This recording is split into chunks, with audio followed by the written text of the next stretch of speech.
This is Carrie Cassidy from Project Camelot.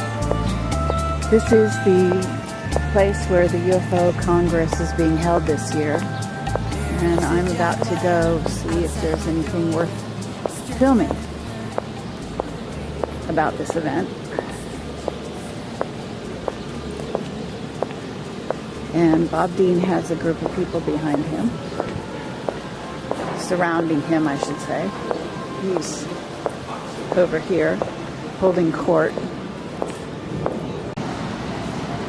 Among the group that greeted the Anunnaki in '54 at Muroc, which is now Edwards Air Force Base, there was an archbishop from Los Angeles by the name of Mike McIntyre. McIntyre had been invited to be present when they landed to meet them, because I thought, well, somebody ought to be representing the church here, you know. And they brought old McIntyre over from L.A. to Muroc. And they were there for 2 days. And these guys scared the shit out of everybody with their technology. And they talked openly. The two hovered over the runway for 2 days. Just never landed. I mean, no legs or nothing. They just hovered over the damn runway. It's all on film. But the other guys come out, landed right in front of the hangar, and got out and went over and, you know, shook hands or whatever. I don't know what the hell they did. McIntyre was present because Ike had invited him. Well, after it was all over with, after the second day, and you guys get back in their ship and off they go, our intelligence people got a hold of McIntyre and says, now, Archbishop, you got to understand something. You can't talk about anything you've seen. Oh, I understand. Archbishop, this is beyond top secret. You can't say a word about what we have just experienced here. Oh yes, I know. So the old bastard gets on a plane, takes off and flies back toward the east. They brought his plane down in Chicago and said to him again, Archbishop, we have to make you understand. You can't talk about any of this. Oh yes, I understand. So McIntyre gets back on his plane, flies to New York, flies to Rome, and briefs the Pope. Because his first authority, his first responsibility was not to Washington or the President or to the Constitution. It was to His Holiness. And the Pope he briefed was Pius XII. So CIV has existed since 1954. And there have been reports again and again and again that several of the popes have entertained some of them privately in their chambers there at the Vatican, which I find quite easy to accept. Enter stage right in this play. We go out on the stage and we prance and dance and we take our little toy swords and we whack and bang each other and we make love and all this crap, you know. You've got all of Shakespeare's plays. And then he says when the act is over, you exit stage left and a new play begins. So what I have nagging suspicion is the 21st of December, we exit stage left. 2012, a new play is beginning. And a few of us, well, many of us, exit stage left every damn day. I damn near died in October, for Christ's sake. But you know, how many people died on the planet this year? Several million? And several million more got born. You want to know what? What the Old Boys Network has told you. Oh, Jesus Christ. That's what I want to know. I spoke at your Awaken Aware conference in September. Yes. I was honored and delighted to be there. I leveled out to the audience what I consider to be probably the most complete presentation that I've made in years. And you took the whole thing and put it on YouTube, so it's out there. But there are a few things that I've been shared with and shown to, informed of, that I haven't shared with you. And like I said, this one guy, he was, just a soldier who was involved in one of the crash retrievals. Was it just like a detail? You got picked? Oh, yeah. And I mean, Roswell was the same way. It wasn't like y'all had to have a special clearance. It's like we got to go now. I officially never had a clearance, so I had a secret clearance from the time I got into basic. And you were in the military. It requires every 5 years you have to renew that clearance. Yes, sir. I never had to renew it. Interesting. They needed me more than I needed them, until I started to ask in '87, what type of information do you have on me involving UFOs? DIA came back and says, we have a entry on you where you have a security clearance of secret under AR-50, and that's nuclear short. And I said, oh, that's nice. And Army Security Agency are the ones that issued this to you. But it was always there. But from that secret clearance, it's only supposed to be on a one-time basis. They broke that all the time. I'd be exposed to stuff that was top secret, CSI, all of that. Just because I had they gave you a secret clearance for all that. I know top secret has so many different levels. They could always go up on it, but secret's only one. But see, that secret clearance provided the foundation to use me many times over on a one-time basis. Now, you were always in briefed and out briefed. But, I thought I was getting out of one mission because it made it clear you had to have at least a secret clearance. So I went up and very sadly acknowledged that, I'm sorry, sir, I don't have a security clearance. And this was with the Inspector General of the U.S. Army in Germany, an incident that occurred there, and that went on for several weeks, and we were involved in that. And involved the Soviet Union, too. Anyhow, after I went ahead and announced that, I'm sorry, I just can't do this because I don't have security clearance. And I'd be remiss if I told you I don't have that. And I figured, okay, they're going to send me back to my unit. Done deal. And all he did was say, I know you'd lay down your life for your country. So I don't have any hard feelings. But see, he knew that I wouldn't find out until '87 about that secret clearance. And I wouldn't find out until '87 they needed that secret clearance to add on. Every time I went and tried to get a clearance, because it's crucial for promotion, they'd always go ahead. You had the paperwork already done for you. Well, they would bounce it back down and tell me, don't problem, because see, if I did it, I'd find out I'd have it. And they could never pull it. When I got assigned to Nemi, they tried to pull it because I didn't need a security clearance there. So they sent me a notification that it had been pulled. I thought the last on them, I don't have a secret clearance. They went back and told 4th ROTC region, no, this man needs it. We can't explain to you why. He keeps the clearance. So I didn't know it at the time, but we were getting ready for something big. That's how they keep it secret. They don't tell you. Oh, yeah. So when I got out, I was debriefed, but I'd already started to say, this isn't right, we're hurting people. So I went through the gauntlet of being relieved of duty, getting hit up on them trying to court-martial me, having to go through a psychiatric evaluation. And the bottom line, 3 field grade officers was relieved of duty as a result of that. You being in the military, that doesn't happen. That does never happen, ever. And I got a meritorious service medal out of it. And they did. Oh, man. And I have it with me. If you're here tomorrow, I'll even show it to you. Where the commander's inquiry said the ER was wrong, talks about the relief of the officers, and they even made it part of my military personnel record because it dealt with UFOs and because I was refusing to follow orders, not to be trying to get information out. They actually pulled that because they were afraid that later on they would find out that, hey, this guy got a relief for cause because it had to do with his interest in UFOs. What is this?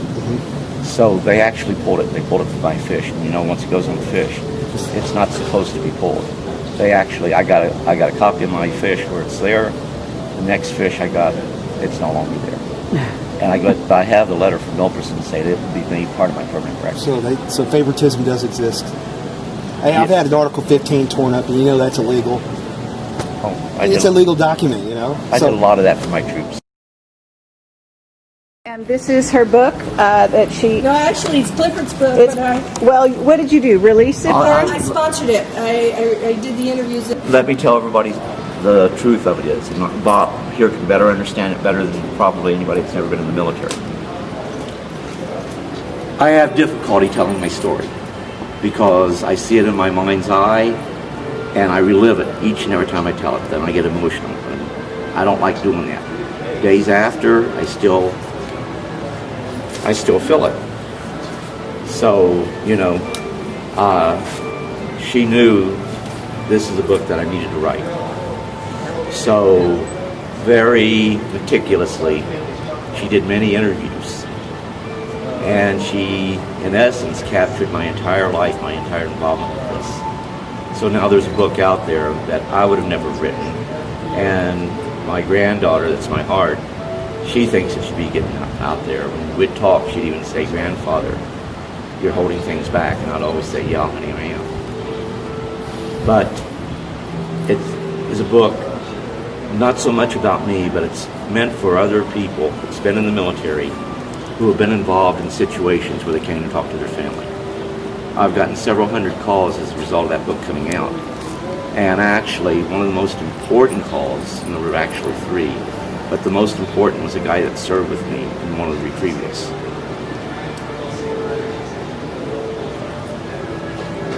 He kept it from his family and never told them. But they knew that something happened and something was going on. And he would bring up the subject of UFOs from time to time. But he could never bring it up to his family. He bought the book, he read it, then he called his family together. And while he had his family there, he called me. And he said, "In Georgia, I was with you in one of these incidences." And I said, "Well, sir, I regret that I can't remember people who was there because you never got to take names, you know."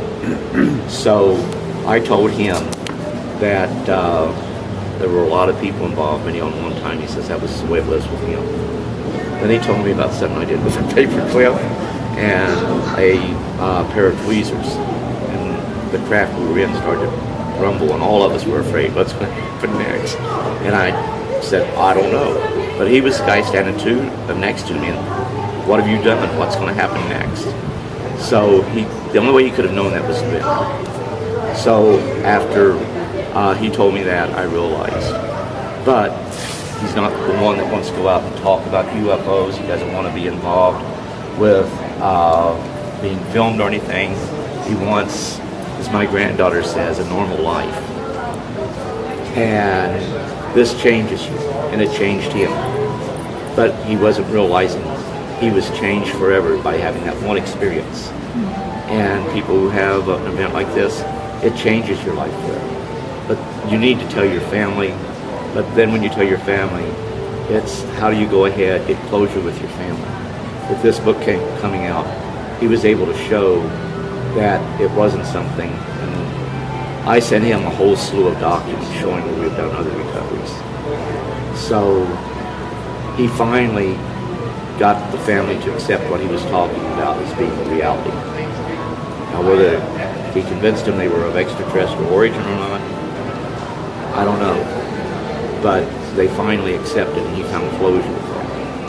For the first time, it wasn't something that he believed to be true and it just didn't happen. He had closure. And that's what makes it worthwhile. So the book was actually written to help those people who they're not UFO buffs, they don't go to UFO conferences. So the end result is, who do you turn to? There's no one out there for them to turn to. By virtue of him seeing that book, he got closure. We turn to each other sometimes. That's it. Well, when you and I talk, we can talk openly because we've been there, we've done that. We understand where we're coming from. When somebody else is there, it's hard for them to understand. But when it's you and I, it's a brotherhood. It is. Very, very isolated brotherhood. Very, very few in And number. there aren't many others left. So. Nope. Not many others left. I keep saying goodbye to old friends every damn day. Well, you're going to be here for a long. Oh, shut up. As long as you're around, I'll hang around. Okay? You'll be here for some time. Tam, it's good to see you. Good. Hi, I'm Carrie Cassidy from Project Camelot, and I hope to go down as far down in the rabbit hole as possible at this point. You guys with me? You have to be careful, my dear. You go down the rabbit hole, you might not come out. I understand that. Okay. But being careful is something I kind of threw out. Yeah, I know. Time I ago. know. All right. And, Well, let's- and from an old war horse to another old war horse, you should know what I'm talking about. I know exactly what you're talking about. Okay.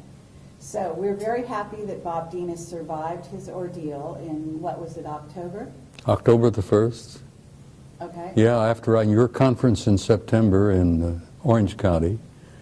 10 days after that, I'm in intensive care, in a coma, in a hospital here in Phoenix, with viral meningitis, of all things. My doctors called my son and my wife and said, look, we don't think he's going to make it. Because of his age, 82, meningitis is pretty well fatal. And they gave the word that they didn't expect me to go home. And my son and my wife sold my old car while I was in the hospital. Haven't forgiven them for that. And I died, sweetheart. I literally died. I was out of body. Okay, and I believe you came back for a reason. I went home. I really went home. I've been out of my body several times over the years in the military, in combat. But I went home, and I was glad to be home. And I ran into a couple of dudes on the other side who says, no, you're not staying here. You got to go back. And I says, no, I don't want to go back. I'm finished with that mess down there. I want to stay here. And they said, no, you haven't finished. You got a few things yet to do.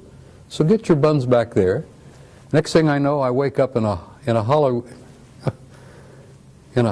bed in a hospital, and they're giving me injections, and they're taking blood, and they're giving me meds, and good Lord, here I am, sweetheart. I'm still here. I'm as ornery as ever. That's right, you are. And I came back for some purpose, and I'm not sure what it is, but I'm here. Okay, and we're going to try to discover that purpose right here and right now. Clifford, you're part of it. You're a contactee, and we did an interview with you years ago, and I've had a lovely conversation that I recorded yesterday between you and Bob. Very brief, but lovely nonetheless. And you are an intuitive, and I can relate to that. And we had a lovely conversation many years ago in Roswell. I remember, ma'am. And it's a delight to have you here. I know you don't come out much Yes, ma'am. anymore, but you're here. And you are as eloquent as ever, I can say. Thank you. And the two of you are, talk about two guys who have very smooth tongues, smooth talkers, both of you.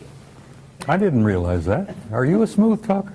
Not that I know of. My wife yells at me a whole lot. I'm not smooth. You are. We're old friends. We go back many, many years. Okay. Cliff and I are among the last of the old boys network, because we had a network of a couple of hundreds, maybe 500 guys over the years, from every rank, from every service. And we had sergeants, we had admirals, we had generals. We've had a Russian cosmonaut who was a member of our old group, but most of them are gone home now. And Cliff and I are among the last of the old boys. And I love him dearly, and he's a dear friend because I know what he's been through, and I've been through much of it, so I relate to him. And it was such a wonderful thing to see him again this time. We can relate to one another. I mean, it's like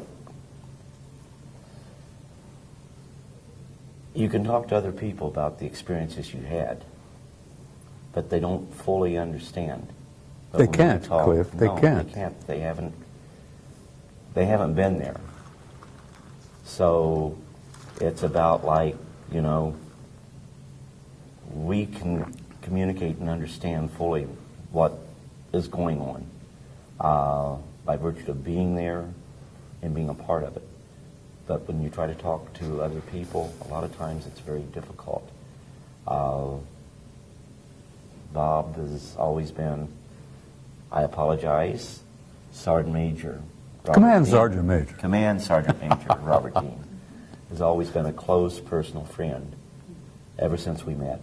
And we united, we felt that kindredship, and there's a brotherhood there that most people don't understand. In the military, you form brotherhoods. But in this particular field, when you've been a part of it, you've been exposed of it, it's even a tighter brotherhood. I hear you. So what I want to ask you first of all, both of you, what is it that you haven't told the people? Okay? What I want is, both of you are getting older. Both of you are one of the, the most, I don't know, the most courageous, the most out there individuals in terms of greeting the public, sharing your story with the public. Both of you have been exceedingly brave in that regard. You've taken a lot of flack over the years for that, and everyone listening to this should respect them for that. But what I'd like to know is, what haven't you told people that you could tell them today? Because, for example, and these are the hard questions, okay? They're not all friendly, all right? What were your dealings with the unfriendly type, and why? You first, Clifford. Well, with me, I never had to deal with any of the unfriendlies. I was just warned that not all contact would be friendly. So, you always prepared for that. But every time you went into an event, it was always that, I'm going to use the term fear, but it's not exactly fear. There's that anticipation of what might happen. All kinds of things ran through your head. Things that I haven't told, and I'm sure that the Sergeant Major can also concur with this, is that the things that went on you couldn't even tell your family, and you wanted to tell your family. And it created problems within your family, and you couldn't tell anyone. And like I think I told you earlier, when my new book came out, my oldest son, was the first one of the kids to ever do this. That he put it on my Facebook that I'm proud of you, Dad, for trying to bring forth the truth. Wonderful. They got to see what I was trying to do to gather the information, because I knew that Roswell wasn't just a lone event. That over the years we had recovered many such objects, debris thereof. Crashes are unique. They don't happen every day. They're very rare. And there's a hundred reasons why we have recovered crash UFOs. But I try to bring everything out. I understand. And we shot those UFOs crashed because we shot them down? In some instances, but it was more the Soviet Union and other foreign powers that did it. But if they were foreign powers that were friendly, we would go in and try to recover those. There was, I think, it was in the 1970s. There was a UFO that went down in Sudan. Now this is unique because it wasn't ours, but we wanted to go ahead and recover that object. Well, there was strained relations at that time with all nations in the Middle East, so they did not want us there. However, a group of 13 Soviet personnel, to include scientists, went there to investigate that object that fell. That shows right there that it wasn't ours. We knew it wasn't ours, and the documentation makes it clear. But we couldn't say too much about it because we could not go and look at it.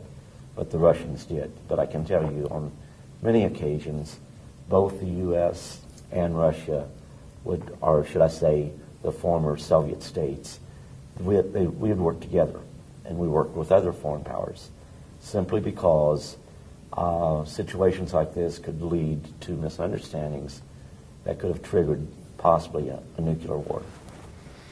And Sergeant Major Dean probably knows more about that even than what I do, by virtue of the position he had and the documentation he was exposed to. We and the Soviets have been together, closer together than most people realize. We and the Soviets have been working side by side on this particular issue since before the Cold War, for God's sake. Now, the Cold War, as many of you remember, many of you older people will remember, was kind of a construction that was made up by Soviet leadership, American leadership, to convince the world that we were antagonistic toward each other and we were going into a nuclear war. We and the Soviets have been like this from the very beginning of this matter, particularly involving them. Okay. So, and even today now, here we are, we don't have a space program of our own publicly. We're paying the Soviets, what, $500,000 a pop just to get one of our astronauts to the space station, for God's sake. So we and the Russians have been pretty close together for the last 50 years on this alien matter. And why is that? You know? Because we recognized from the very beginning that it was us versus them. And we didn't realize back in the beginning that they were made up of not only malevolent guys out there, and there are some of them out there that don't like us at all. They're not purposely malevolent, they're not hostile, but they don't like the human race, and they don't give a damn whether we survive or not. Thank God we have good friends out there that do care about us, that are related to us, who want to see us survive as a species. What is the threat? In other words, first of all, you know they've done abductions. We know that they allowed them to do abductions. And yes, some of the abductions are positive contactee experiences, et cetera, et cetera. And some of them are painful. And depends who it is. But they also had an agenda. And one of those agendas is to create a hybrid race. They're harvesting us. Humans are already hybrids. We made an agreement with them, 1954. We would allow them to continue to harvest our genetics. And we traded that for technology. We also traded a lot of our gold for that technology. I was telling someone the other day that I'm remote viewing Fort Knox and it's half empty because we've given the Anunnaki enough damn gold that they've given us anti-gravity, they've given us zero-point energy. And we have a separate space program which makes NASA look like a joke. Exactly. So Clifford, you're aware of this. You must be aware of the abductions, the negative side of the abductions as well, right? Well, like, goes back to where not all contact would be friendly. Mm-hmm. And what I would do is point out that it's not necessarily a culture, but it is like a rogue group within that culture. Good example, and I've been using this all day, is like, you know, you have the cartel. Well, they're people just like us, they're humans, but yet they're a sliver group. They are have their own agenda. And that same thing happens within the various cultures. And I agree with Sergeant Major here. My biggest fear is if these rogue groups are going ahead and coming to agreements with not only our nation, but other nations, then that's a very dangerous situation because they're the wrong ones to be working with. Okay, and this is going on, isn't it? Unfortunately, I believe to a degree, yes, it is, because the ones that really are not evil, the heads of the various cultures out there, to give us technology, they know that we are not spiritually heightened to the degree where we use it for the right reasons. When we go out into space, defense is one thing. But if you build your forces to where they become offensive, then it's to impose your will over others. And the technology that they are giving us gives us the capability to go ahead and field in space a offensive posture. So anytime we want to go ahead and make it look like it's E.T. doing it, we could make it look like E.T.'s imposing their will over the peoples of the world. And with that technology that we have acquired from the rogue groups, yes. And I agree with Sergeant Major. This is really, really dangerous. Okay, and at this moment, though, there are certain governments, with some of these governments, some of the governments that are actually growing into superpowers at this time, China, for example. My understanding is there are 2 rogue groups that are now dealing with China. And at least one of those groups is, quote unquote, some relatively new guys that have come on and given them some new technology. Do you know about that? That very well could be the case. When I got out, they had Catalog 57. That doesn't mean that that's all that's out there. Edgar Mitchell believes that there may be literally hundreds of thousands of civilizations out there. Okay. And what we have right now is the fact that on this planet, which Sergeant Major made a very good point, that there are some that are hostile and look really down on us. When I state that, we have rogue nations. And some of those rogue nations are very much a threat to the tranquility of the world. And if they achieve the technology we don't want them to achieve, then they could very well be the very forces, unknowingly, to start the total annihilation of the earth. There are governments out there that are also being contacted. Just as individuals are being contacted, governments are being contacted, are they not? Yes. Okay, and so this kind of dynamic is, we don't just have a political situation that could become unstable with, say, Iran or North Korea or China or Pakistan, but the idea here being that they may be making agreements with some off-world visitors that the ones we made agreements with, the U.S. that is, don't get along with. And there's also issues within the U.S. itself, within the U.S. military. The Army has got one group that they're talking to. The Air Force is talking to another group, and the Navy is talking to another group. Isn't that right? Yeah, but you only have a small nucleus of people who control all of the information. And it may not be military personnel that is doing this. And it may not be your elected officials. Sure. And that's a scary situation. Okay, and that's also true. We've got a military right now in the U.S. that's very discontent. And Bob, you can speak to this as well. You've got a son who's been working for these people. He must hear all kinds of things. And they're being told to do certain things that they know is not in the best interest necessarily of the United States, for example. Is that right? Let me tell you something. It's not easy to say that there are the good guys and there are the bad guys, and we're in the middle. That's true to a certain extent, and it's been true for the last 10,000 years, but it isn't particularly true today, because a third party has entered the game. An advanced culture, God knows who they are and what they are, but they're higher in the what they call it, the hierarchy. These guys at the top of the hierarchy are primarily spiritual in nature, and they have intervened. And they have said, listen, we've had enough of this bullshit where you've warred among yourselves, you've had these clan disagreements and blah, blah, blah, blah. This family and that culture and that group, that's going to cease.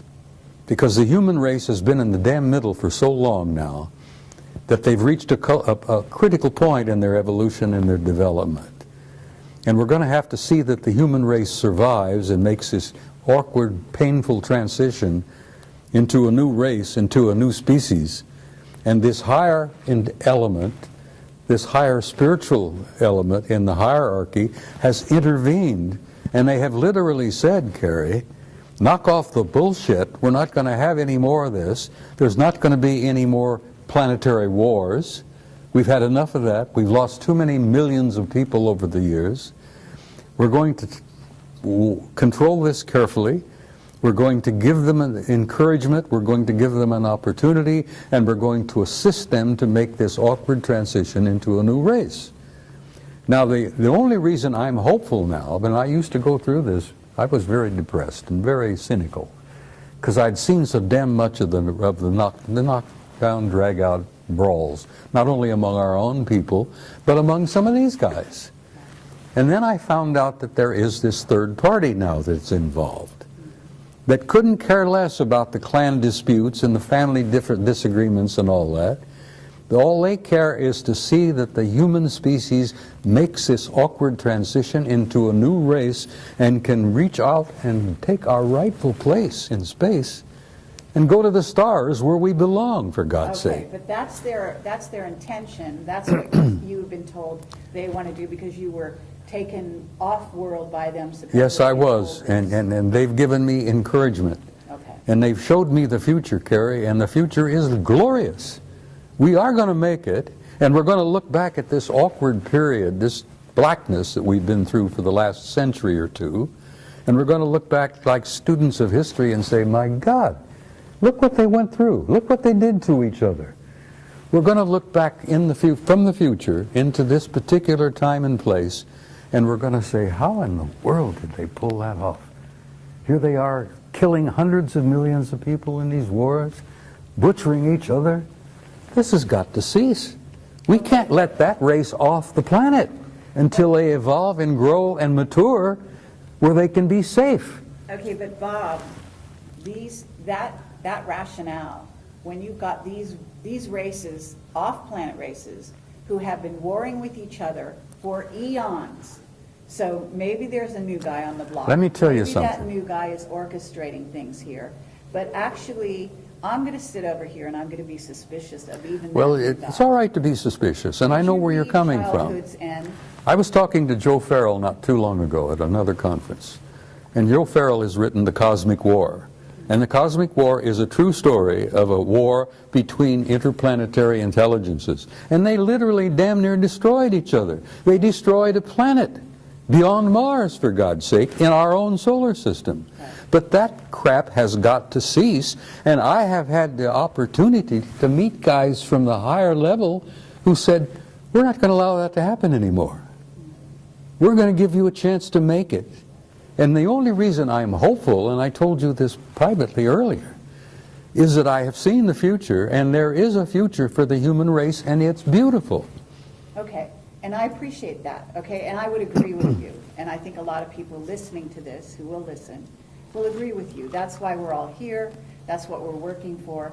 But the work is still to be done. And what I want to do is keep eyes on the ground right now. And I want to talk about the idea of what's right before people, because this is 2012. We're going into 2013, and some of these years are very crucial years. Okay, as you say, these are going to kind of be the years in which the transition happens. So It's happening right now. Exactly. So what I want to talk about here is, first of all, yes, you have a lot of bad kids in the class, okay, and those involve the Illuminati, some of whom are basically being run by certainly groups of reptilians, certainly a group of Anunnaki that may not have our best interest in mind. They'd like to clear the planet. They've got big plans, and they've been working on those plans for a very long time. And both of you must have been face to face with that agenda. Their agendas exist because they exist, and they've had some of their own personal agendas for eons of time. But their plans for our future don't mean diddly squat, because there are these higher developed cultures out there that have now intervened, and they're going to see that the human race is going to be allowed to make it. Okay, and you've said that, and I agree. But the thing is, the idea here is not that somebody come in, organize the schoolyard for us, and then they go off on their own business, and then we're left to deal with it. The idea is that we learn to walk on our own. We organize the schoolyard ourselves. Okay, so there's a great importance for the human race to take sovereignty, to take their rightful place as members of the galactic community. And to recognize who we are. What they understand who they are, yes. That we have, okay? The human race is precious. The human species is so unique that they told me, when I was with them for 6 weeks, I was asking them question after question after question. I found that they were as interested in me as I was interested in them. And I asked them why.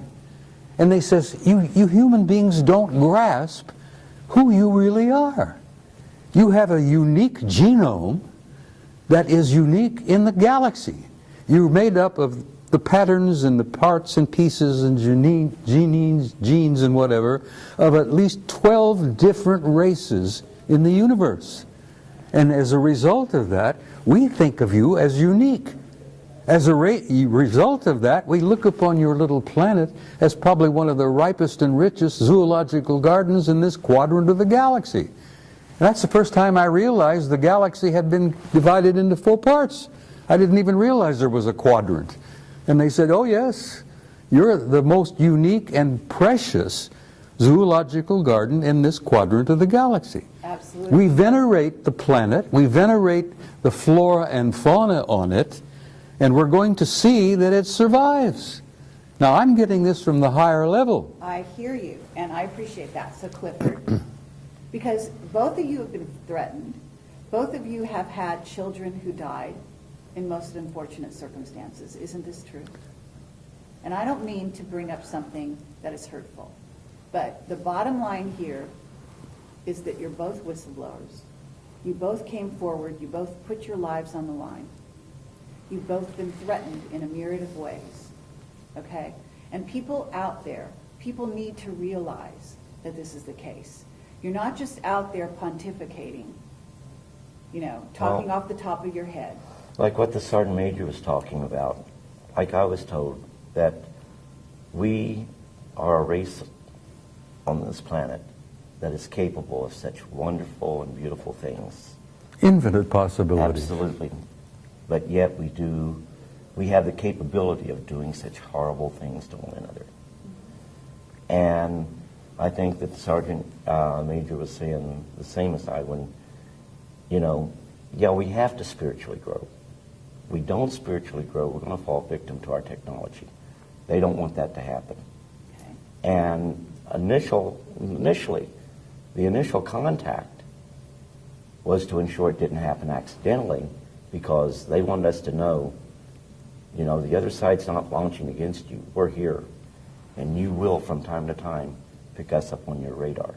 We will, from time to time, appear to be missiles coming in a threatening way.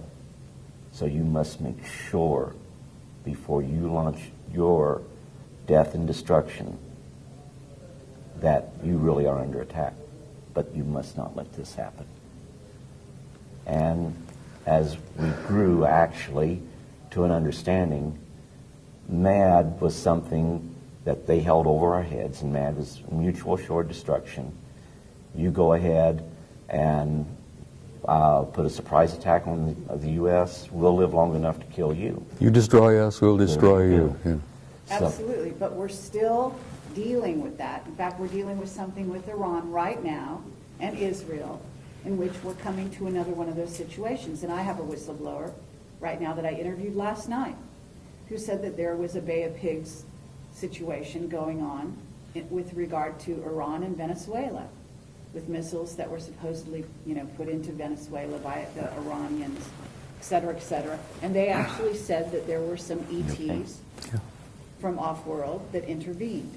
Now, my understanding is, and people don't realize this, but I also have a whistleblower who used to set up a camera on his deck in LA, and he had it on all the time at night, and he would film the fight, the war going on between us and them. And this was not the Russians, the Chinese, it was off-worlders. I know, Ed, honey. And the guy was killed. I know, Ed. And those weren't wars. Those were operations, those were exercises, but they weren't wars. Well, if there were wars out there, if there were cosmic wars going on around our planet, this planet would be in pretty damn dreadful shape. but it is in dreadful. Well, it's not as dreadful as it could be. Oh, no, that's not true. And, Well- and what do you think the chemtrails are doing? They're covering up, among other things, besides changing the atmosphere to make it better for a hybrid race that the Greys have now created and are going to inhabit this planet on some level. They will never inhabit the planet. The hybrid race will. No, they won't. This planet is going to be No. preserved, They're Carrie. human. They're half human. Yes, but we are human. This is our planet. And in short, what we do with it, it's up to us. We're the flora on this planet. That's it. We're the fauna on this planet. That's I it. agree. We're the caretakers. And Sorry, we're should there be a hostile force that was to invade us, we would put up a valiant defense. We couldn't win without outside help. But that outside help would come and help neutralize the threat, then leave as immediately as that outside threat, or that threat was neutralized. I know this to be the case. Yes, in early years, we would go ahead. We would go up and attempt to shoot UFOs down. July 26, 1952, an actual order was given to shoot down UFOs. They revoked it damn quickly, didn't they? By 5:30 that day. You damn right they did. The Soviet Union to this day still directs UFOs, or directs that their pilots will fire upon the UFOs. It's a big, big mistake. Absolutely. And they've lost planes as a result of that. The British did a report in 2000, December 2000, that talked about how little knowledge we had of what the British or what the Russians did as far as the UFOs that were over there. In December of 2000, the British released a report, and of course people say, well, the British went ahead and said there was nothing to UFOs. The report doesn't state that. The report even goes ahead, talks about radar sightings, about aircraft sightings, and even about possibility of some crashes of our aircraft occurring, their aircraft occurring, because of UFO sightings. They know, and they put this right in the report, that the Soviets make attempts to shoot down UFOs and have lost aircraft in the process. And I have a copy of that entire report. okay. But if we're working, you know that our government has got alliances with some of these groups. Some of them that are not positive. In other words, what's transpiring on the planet right now is not positive, in part because we have a rogue group running the U.S., which is not our government as we knew it at one time. And that's the greed of man. Okay? But it's also that they're working with a group of ETs. Yes. And therefore, it's not just human against human. Well, it's not human against ET. It's human and ET against ET. you think the good guys aren't watching over us? I'll tell you this right now. You have people on this planet that aren't what they seem to be. That's right. We call them watchers. And the whole situation is, they're not going to come in and impose their will on us. It's imperative that what truly happens is the will of the people of this planet. But you may have to make sacrifices. But if the powers that be right now choose to listen to the evil side, they'll let that go for a little while. But once it becomes a threat to humanity as a whole, then like what Sergeant Major said, some outside force will step in. Let me tell you something, if I may interject something, Cliff. The good guys out there, whoever the hell you think they are, and whatever, it doesn't matter, they orchestrated the end of the Cold War. They came over our missile silos here in the United States. They hovered over our missile silos, where we had these intercontinental ballistic missiles that had 12 independently targeted warheads, each one with a 1 megaton warhead, and we were targeting the Soviet Union. And the Soviet Union had the same damn thing targeting us.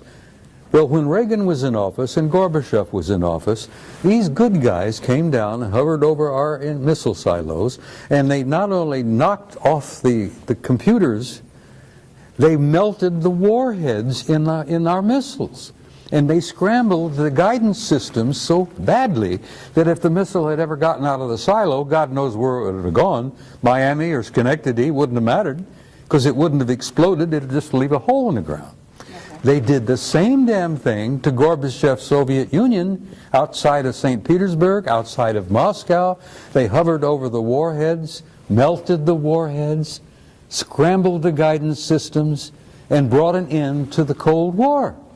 Now, it even happened as late as 1980 at Brindlesham Forest at Bentwaters.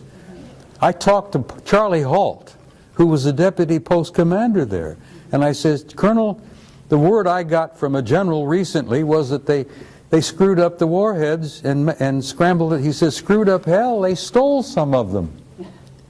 Now, these are the good guys, and the good guys said to Gorbachev and to Reagan and to anyone else who was listening, and believe me, the Chinese were paying attention, they said, you guys are not going to screw up this goddamn planet. You're not going to destroy yourselves, that there will not be a nuclear war. We're going to see that you do not do that. And now these are the guys that are in control. Okay. Now, let me finish. There are alien groups that are pissing and moaning and among themselves and among us and moving things around and causing trouble here and there. But there is that third party beyond them that's in charge. Okay. If they're in charge, they're doing a hell of a bad No, job. well, you tell them about it. I will. And if you want to run into them and meet one of them face to face, as I have, I'm sure I have. you be prepared to give him some guidance on what you think would be the answer. Well, that's what we're doing here, okay? These people from off-planet, we're their progeny. We are their family. That's right. And therefore, we have their genetics. And therefore, like child is father to the man, we have every right to stand up and speak to them and tell them what is right and what is wrong with what is going on here, okay? And that means a lot of the different races. We are related to a lot of races out there, and you know it. I can see this adolescent child standing up and say, look, Pop, I'm going to tell you what I think needs to be done. And father looks down at the brat and says, well, good, tell me what you think. But in the meantime, I'm going to keep your ass out of trouble. I'm going to see that you don't go to jail, and I'm going to not let you blow yourselves up in the meantime. Okay, but we have, let's serious here. We are on the verge of civil war in the United States, and you know it. Both of you. Okay? Our No, there's military no. is extremely discontented. Our government is, well, the secret government is working very hard to funnel most of the money into their black projects. We've got, in essence, a rogue civilization that's going off planet using technology that is wild beyond our wildest dreams. And we are here in what, 2012, and we don't even have cars that fly. We are using old technology. They're demonstrating through NASA. They're taking astronauts off the planet in an unconscionable way, in tin cans that blow up and kill them. I mean, we have a situation here that is actually not in a great state of affairs. And we are on the verge of these games they're playing with chemtrails. They're ruining humans' health across the globe, especially in the United States. We've got underground bases. We've got dulce experimentation on humans that is going through the roof. We've got biological weapons labs across the nation. We've contaminated the planet with radiation from Fukushima, now in north of Chicago, and here in San Onofre, we've got another plant, some of which is being triggered by the powers that be. So they are playing games, and they're not just fun and games. They are very serious games. They are messing with us in a sense. They can go ahead and play those games, but the situation is we, an unknowing, unsuspecting public, let it happen. In short, I'm a retired service member. I love this country dearly. If anybody threatened this country, I would lay down my life for our way of life. Out of all the countries in the world, this country right here has the greatest form of government. But what makes it great is the people. And we can talk about the evils of the government and the evils of the industrial complex. But ultimately, we, the people, have the most powerful weapon in the world. This is what it is. And when it comes time to vote, you vote. When you think that there are things that are wrong, you correspond with members of your government. Now, they may not, in the case of UFOs, you better believe I do a lot of writing to a lot of senators and a lot of governmental agencies. And I'm quite sure they hate that. But as I told a major once, when he asked me, what difference does it make to you if the Pentagon has 50 flying saucers? I went ahead and I said, sir, you have the luxury of not knowing the truth.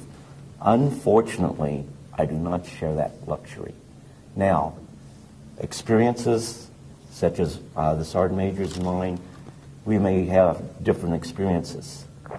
But when you put them all together, they paint a picture. And the situation is, why are we talking? I guarantee you the Sergeant Major loves this country just as much as I do. And we may be old codgers, but if you threaten our way of life, we would take up arms. I pledged my life for this There you country, go. and I still hold to that, And Cliff. that pledge is still dear to our heart. Okay, but you do understand you have Oh, a yes. government Oh, that yes. is ready to put people like you guys and me and probably a few other people in this room in jail for talking about the truth. Because they want to keep secrets and they want to continue with their way, which has become basically a rogue society, okay, behind our backs. Now, Bob Dean, I don't know. I know Bob knows the old boy's secrets. Okay, I know he was let in quite a while ago. Were you let in? They don't want me in. Okay. Let me put it to you this way. Why not? They don't want me in because the whole situation is, I don't like what's going on, and I wouldn't cooperate. Well, when I first got started in being an interfacer, okay, fine, I went along with it. When I saw we were hurting people, I drew the line in the sand there. That we did not have the right to go ahead and drive people to the edge where they committed suicide, where they lost their families, they lost their job. They would have to go through ridicule because of things that happened to them. When they're involved in something, we give a prosaic explanation knowing that it's not the right answer. And I said, no, this isn't right. I have a moral obligation to go ahead, throw myself on my own sword, no matter what people thought of me, no matter if they thought I was crazy, thought I was lying, didn't make any difference. What was important was to go ahead, come out and say, here's what really is going on. Now, why is that important? Because it goes ahead, hopefully, and I had one experience with that since my new book got out, and gives people the courage to say, this is what happened, at least to their families. And they owe that to their families. At some point, they will go ahead and start thinking, we need to come out and talk too. That's right. And, you know, it's got to start somewhere. Okay. So they didn't let you in their old boys network, and yet you were an intuitive. You must have had intuitive knowledge. You were used to contact, to deal with any survivors, isn't that right, in the craft? And so you have a unique ability. So with that same ability, you have the ability to see beyond the facade with the old boys. So although you weren't let in the way he was let in, you still know what he knows. Isn't that right? I'd agree. Okay. Bob, they let you in. Why I've been did on they the let you inside for many, many years, honey. And I've been a maverick. in? Yes. I started off Thank God. quietly, keeping my mouth shut. I got along just fine. Then I became pissed off. I got angry. Has nothing to do with courage. It's anger. I got angry as hell, and I'm a command sergeant major retired, and you don't piss me off and push me too far, because then I start pushing back. So I ended up becoming a threat. Then I became a nuisance. And I've learned since that I am now an asset. But The that's- reason I'm alive. You played their game to some degree. Well, I played it along to a certain point, and then I reached the same point that Cliff reached. I said, I'm not going any further with this. I saw too many lives ruined. I saw careers ruined, families destroyed, people committing suicide. I saw things, honey, that would curl your hair. And I said, I've had enough of this shit. I'm going to tell the goddamn truth, whether they like it or not.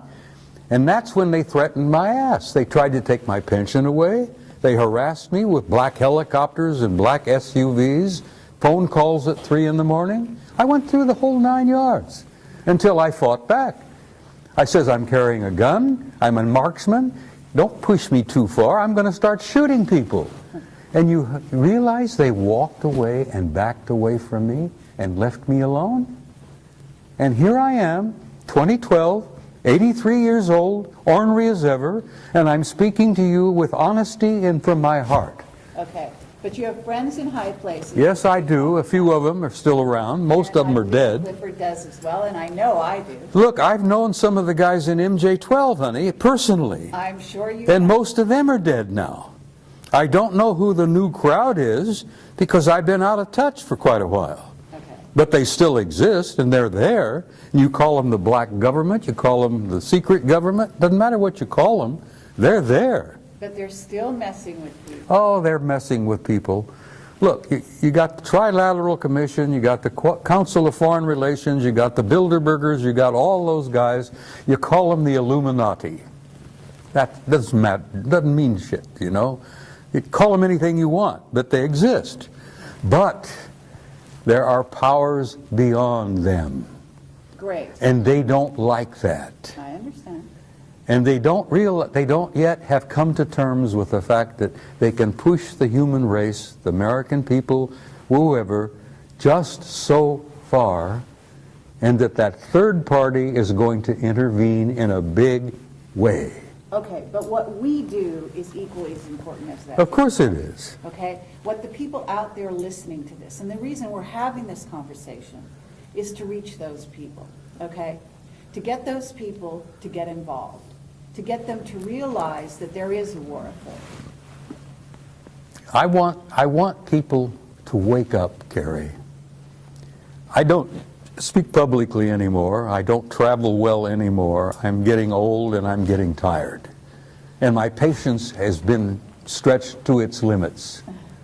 And I don't have a lot of patience anymore. And like my dear friend Robert there, I get to a point where, God damn it, I'm going to stand up and raise holy hell. I'm going to be a command sergeant major again. I'm going to take names and chew ass. Okay. And I'm going to do that till the day I die. I hope so. And I damn near died in October. But I have good friends in high places, no pun intended, who brought me back and told me that I had to come back because I wasn't finished yet. And part of what I had to do when I came back is sit with you in an interview and tell you from my heart what I've seen, what I've learned, and what I leave with the people on your film is I want to leave them with hope. I understand. With all the darkness and all the blackness and all that bullshit that exists out there, there is hope. Absolutely. There is a future for your kids and your grandkids and your great-grandchildren, and this human race is going to make this transition, and we're going to survive this transcendent transformation into a new species. And we're going to the stars, Carrie, where we belong. We're going out there to take our natural place in that infinite community of life. Absolutely. And that's the only thing that makes me feel that life is worthwhile. Because I know, having seen their future, and they have shown it to me, that it is glorious. And I wouldn't be sitting here talking to you unless I believed that in the depth of my heart. And I want to leave that with your viewers. You've done so. That there is a future, and it's glorious, and there is going to be a tomorrow. And dispense with this bullshit about doomsday, because every time some poor human being on this planet dies, it's doomsday for him. But that's not the end of life. That is true, but we need to handle a situation that's going on the planet right now that requires human beings to not just We have to wake up, participate in it. We have to but they participate have in to- our They salvation. have to participate through consciousness. Yes. Okay? And they have the ability, because we are, again, their progeny. We have those powers. We can fly. We can do anything we want to do. We can create reality. We can destroy reality. Honey, the human spirit is infinite. We have power we haven't even dreamed of yet. That's right. And once we realize who we are and what we are, and we start expressing that power, there's no end. We can change anything. Okay, so what we want people to do is, we want to educate them, we want to wake them up, and we want to give them the tools by which to change their reality. And that's what you're doing with these films. That's exactly right. Now, Clifford, Well, I'll back up the Sergeant Major in that we got enough going on out there that's talking about, UFOs are here, they're hostile, we're on the end of their food chain, they're going to take us over, there's nothing we can do about it, but we thought you should know. If that was my message, I'd say nothing. But like the Sergeant Major, I want my message to be a message of hope and for us to look and build towards a brighter future. And by us spiritually growing, we head in that direction. But it's going to take time. We're not going to go away. We're going to be here. We are going to achieve interstellar travel where we visit other star systems. But in order to do that, we must first grow spiritually. Right now, the situation is we're a world in quarantine. And do we have the technology to be out? Oh, we sure do. I can show you the NASA plans for setting up permanent bases on the moon, on Mars. The technology is there right now. 2007, they planned to go back to Mars. Did they? Or did they not? Something going on we don't know about? Yeah, probably there is. But we are still a world in quarantine. okay, well, I don't agree that we're in quarantine. I actually think we have been invaded every way since Sunday by various races. In other words, the quarantine is off. The gloves are off, and that's part of the transition. In other words, you don't go to the big leagues without starting to get into the sort of understanding that there are positive and negative beings out there and diving into the water and learning how to swim on your own. So this is the challenge, and this is where you guys can bring your wisdom, your worldly knowledge to the people, and that's what we're doing here.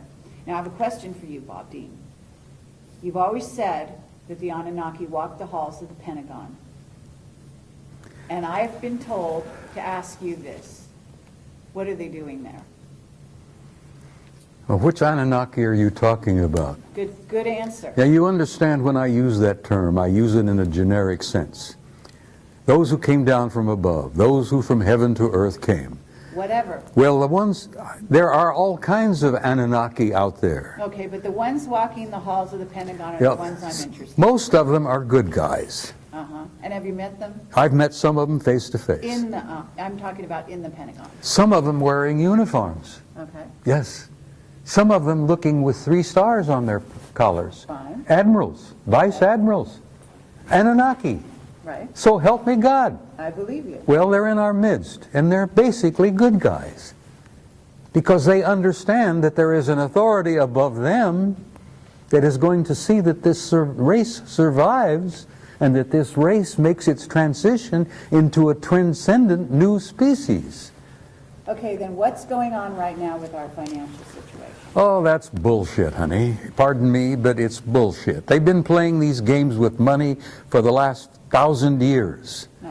My old organization, the Templars, established the banking system, for Christ's sake, in the 11th century. Okay, but there's also an issue with gold, and there is something going down in America that is weakening. Let me tell you the something country. about gold. Fort Knox is half empty. It's 3 of the big underground repositories are empty. Okay, but there's tons of gold in the Philippines, supposedly. Oh, there's gold everywhere, but we've been trading gold to the Anunnaki. And you know that the gold isn't really about money. No, it's not about money, it's about power. But it's also about consciousness. Well, gold We're can talking turn... about gold or miss. Gold is not merely a pretty metal, which makes lovely jewelry. It's nice to hold, and it's nice to play with, and all that. The value of gold is it can be turned into ormus. And the ormus, this white powdered monatomic gold, is worth more than its weight in gold, because the Anunnaki ingest it. It generates their genome into immortality, for crying out loud. Yes. And that's why we've given them half the crap in Fort Knox in trade for their technology. Exactly. And if the average American realized that Fort Knox, if they ever conducted an inventory and an audit and realized that they only have half of what they think they've got, that we've traded the rest of it off to the Anunnaki for technology.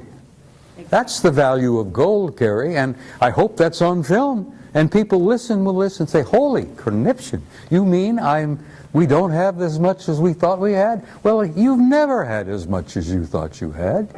You've been a little player in this game, and you've been manipulated for so damn long that you don't even realize that you're not even a part of the game. You're a player. You're just a part. Okay, but we want to change that in this interview. Okay? I know you do. We want the people listening to realize that they can take things in hand and they can become aware, and awareness alone can change your reality. If they can inform themselves, Carrie, of who they are and what they are, they're free. They are free. They don't have to worry about this garbage anymore. Right. And they will not be allowed to be manipulated anymore by these other assholes out there. Pardon my French, I'm sorry. I'm an old command sergeant major and I sometimes lose it and use old infantry terminology. But once the average guy out there realizes who he is, he's free. And I hope that your viewers see that and remember that of all things. And like what I said, told you before, let no one live in your mind rent-free. Make sure of your facts. The biggest problem I have documents. And everyone tells me they don't mean anything. Well, you know what? The Constitution is a document. And if you don't read it and understand your rights under the Constitution, then we lose those rights. There is no right more sacred than that right that is lost.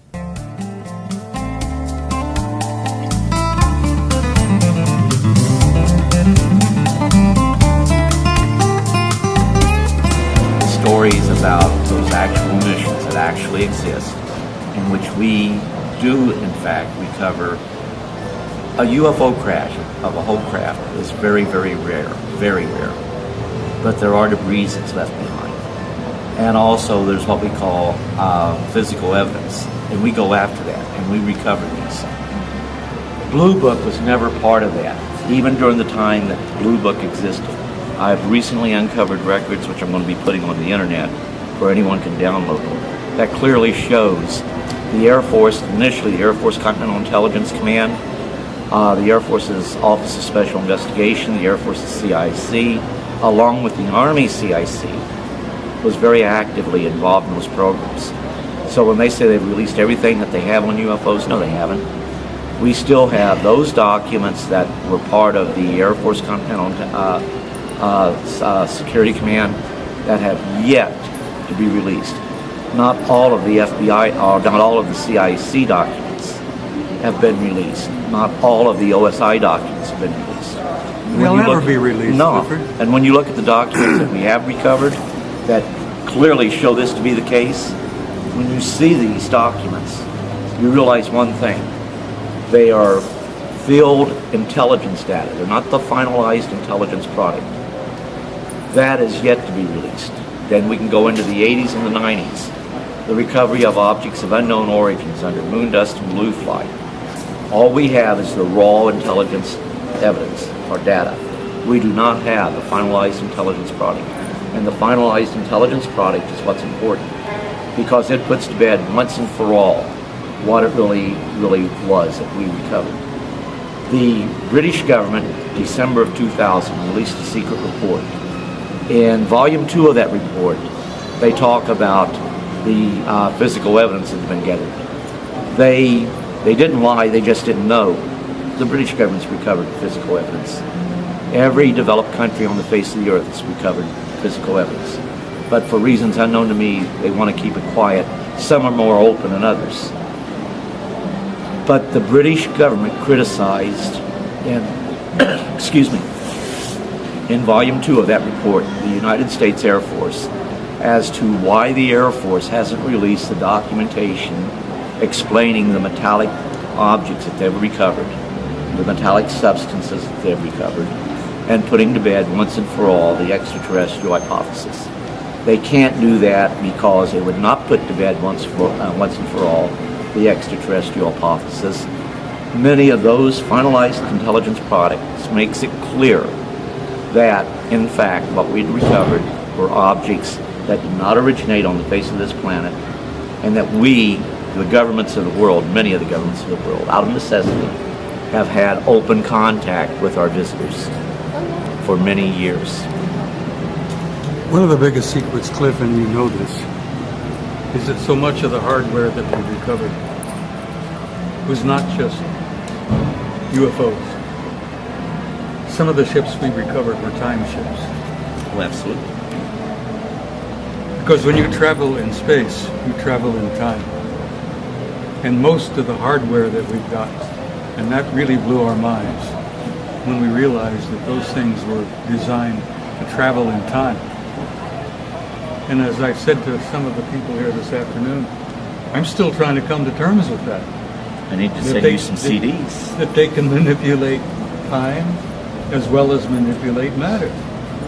And I'm an old-fashioned old fart, and I'm still having problems wrapping my brains around that. But Bob, you know why that is? The technology is so far advanced that we Cliff, see it as it's a magic. million years ahead of it. And then some. NASA will tell you in their advanced, I don't know how many of you people are aware of it, but in 1995, NASA said we're never going to get to other solar systems by using conventional rockets. So they asked for scientists to think out of the box. And many of the scientists started to think about exotic propulsion systems, antimatter drive, teleportation, traversable wormholes, and I assure you I have the documentation. If any of you are in Roswell, my door's not closed to anybody. You can come over there and I'll even be happy to make on a CD copies of those reports that they have. And now all of that, to some people, is commonplace. Mm-hmm. And if you have, we've known for a long time, if you have an interstellar conveyance, which is a spacecraft capable of flying from the Earth to another solar system in a reasonable amount of time, you actually have a time machine. Case in point. I won't go into detail how I know this, but you have a planet that is 100 light years from planet Earth. They decide to visit planet Earth.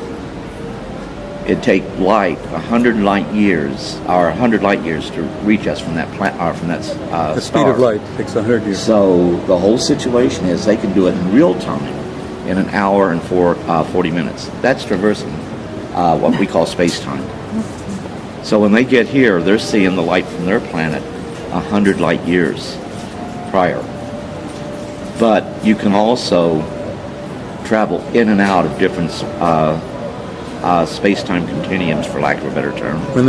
And you can actually view things that have happened in the past. And a lot of times, you may even experience this.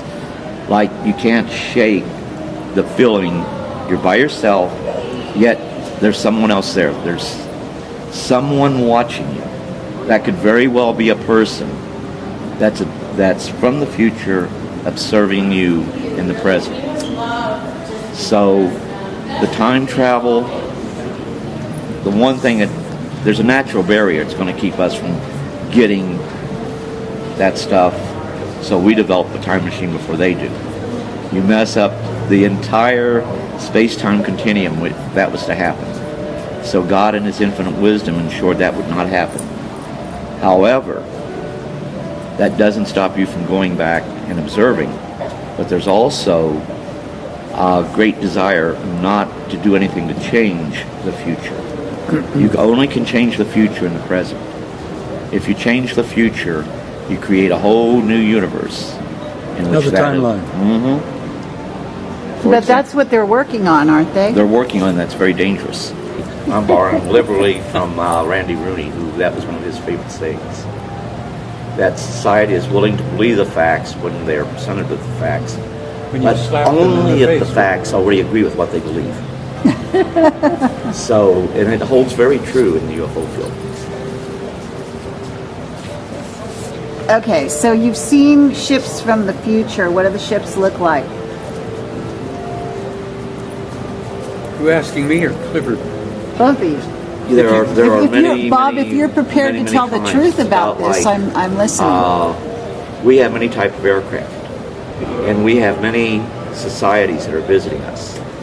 And you can't think of it as being aerodynamic aircraft frame. The circular, the common circular saucer shape, they have that. They have the blade shape. They even have the cube shape. They have the spherical shape. They have mothers out there 5 miles long. Yep. Oh, yeah. What about the plasma ships, though? The plasma ships can take it in any form they wish. Right. In any Because- time they wish. Yep. That's what's so difficult for many of our scientists to come to terms with. We're not talking about distances. We're talking about time. And when these guys come here, they're coming into their past to visit us. Because some of them are a million years ahead of us. But you want to be careful about that, because can you imagine going back in your past and, oh no, my grandparents or my ancestors did this. How do I cover this up? Yeah, I come from a family of racists. And that's not easy for me to come to terms with. My old man, my father was a racist. Well, I had to pay $500 to have a Catholic church look up my lineage. I had to pay them $1,500 to keep quiet about it. Kidding. Wow. Really? Check to the Vatican, did you? Absolutely. Oh, Jesus. I guess they'll figure it balanced about next week. You'd have 2 teams that show up. You'd have A team and B team. First ones there, if there were any injured entities, you had to give them first aid. Our first aid could actually kill them. So it was imperative that we knew which species we were dealing with and what was the appropriate first aid. So that became crucial. Now, I wasn't even supposed to see that book. But a lot of the people that made up the team that would show up all the time, the medical staff, the key people, I refused to go to school. And later on I found out that would have been, actually in the Army, we called it gondola wish. That was the Army Security Agency remote viewing program. But at the same time, the intent of doing remote viewing, they hoped to go ahead and get a remote viewer down to at least core level where they could be utilized in the field, maybe further. Based on the experiences that I've had, I believe that I was meant to be in core level. Because while I was in Germany, I was at V Corps level. You're familiar with that. And even though I was in the 3rd Armored Division by being under Hanau Military Community, that was part of 3rd Armored Division. We were part of 3rd Armored Division. That made me a valuable asset to V Corps. Only I didn't know that's what I was doing. When this book came out, I actually got a call from a guy who was involved with the United Kingdom program, who told me, you should look at some of those files on Stargate. And I said, I would, only the CIA says that they have already turned them over to the National Archives. The National Archives wants a couple of thousand before they'll even start a search for those records. So there is a site called remoteview.com that has some of the CIA documents going with remote viewing there. But is stuff redacted out of it? Those black lines, they're always... There's some, you're always going to have that. Some of that is really necessary to protect legitimate national security concerns. Such as? Really, let's get down to it. What is a national security concern with regard to ET? Okay, for example, well, not with ET. Only about 5% of that needs to be. We were always told not all contact is going to be of a friendly nature. Now, I never had anything happen that was really, really bad. I actually, this eye right here, for their interaction, I still have this eye. And you'll read about that in the book. But I almost lost that eye in Vietnam. And the reason the eye was damaged was there was this bug they had in Vietnam that sprayed into my eye and cut corona of the eye. Cornea of the eye. So go ahead and figure out what insect can do that. But that was the reason I had it bandaged up for well over a week.